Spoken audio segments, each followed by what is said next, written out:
karon para sa akong mga friends ug followers diha na ako'y scam alert sa inyo ha, kay naay nag-text sa akong isa ka cellphone number na mao ni siya.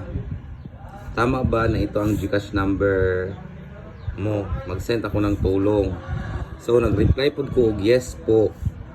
So kani yung reply, paki-fill up mo na lang po ang GCash details mo, bank to GCash po, kasi ang gagawin ko name, birthday o GCash muna ako siyang send akong details. So ang yang sulti, magsisend po ako ng 8,000. Sana makatulong Sir Archel. Salamat po.